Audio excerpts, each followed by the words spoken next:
Maganda nga ang sikat ng araw ngayon at kitang-kita naman kaya nilabas na ni nanay itong aming mga sinampay.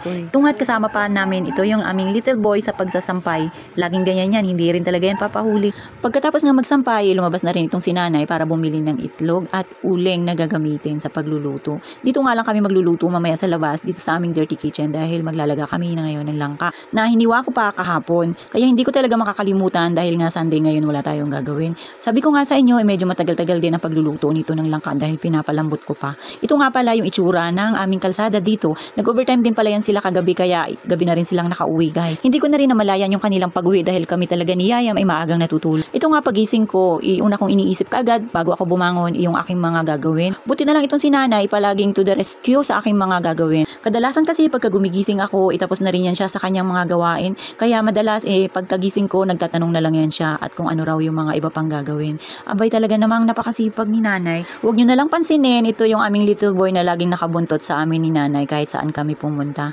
Mataas na nga ang araw ng mga time na yan ng pagpapadingas namin pero sakto nga lang dahil ang lulutuin namin ngayon para sa pananghalian na nakapag-almusal na rin kami ni nanay kaya wala nang problema. Gayon din yung mga naunang dumating na magtatrabaho ay binigyan na rin ni nanay ng almusal at pinagkape niya na ito nga tamang tambay-tambay na lang kami habang nagaantay ng oras.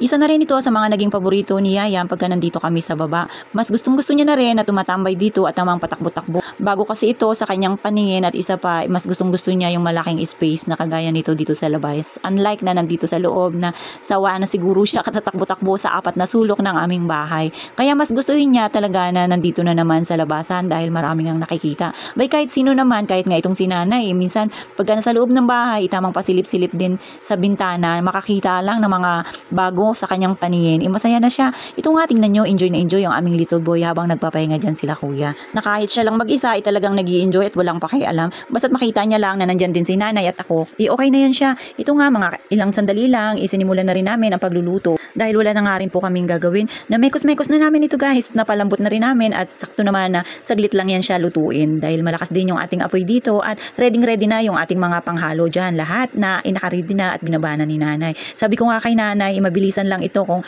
sakali na gutumin sila, nandyan lang at ilalagay lang natin dyan sa harapan sa may lamesa para kukunin na lang nila. Para sa akin, malaking tulong din ito yung pagluluto-luto ko rito ng mga pagkain na sinishare ko sa kanila. Madalas po kasi pagka gantong nagtatrabaho sila, nagpapakain po talaga ako.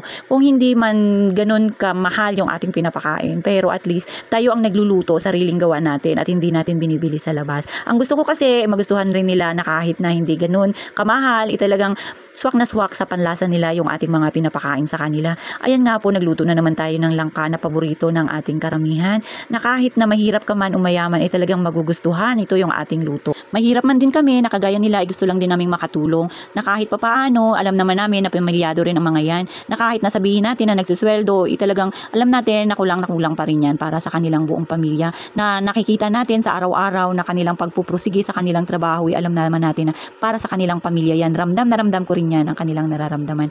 Kaya lagi po ako nagluluto na kahit na guys na kaunting bagay makatulong man lang sa kanila. Dahil ang kanilang mga ginagawa hindi lang din para sa kanila, para na rin sa amin dito sa mamamayan dito sa amin na dumadaan sa kalsada na kanilang ginagawa dito sa aming paligid guys. Kaya syempre dahil kapalit na rin yun ng kanilang pagtulong sa amin, nag-share na rin po kami ng aming blessings na dumarating sa amin maliit man yan o malaki. Ang importante nakakatulong tayo at nakapagbigay tayo ng saya sa kanila. Ito nga, nag-ihaw na rin pala kami ng isda dito. Maliit man lang yan guys.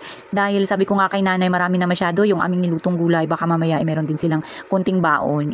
Okay na yan. At ito nga, after naming makapagluto, ineready na namin dyan sa lamesa para pagkagutom na sila pwede nang kunin. Pero sa ngayon, nandun pa rin sila, hindi pa sila huminto. Ito nga si Yayam, gustong gusto talagang nakabuka ka ito yung aming gate. So kita-kits ulit tayo guys.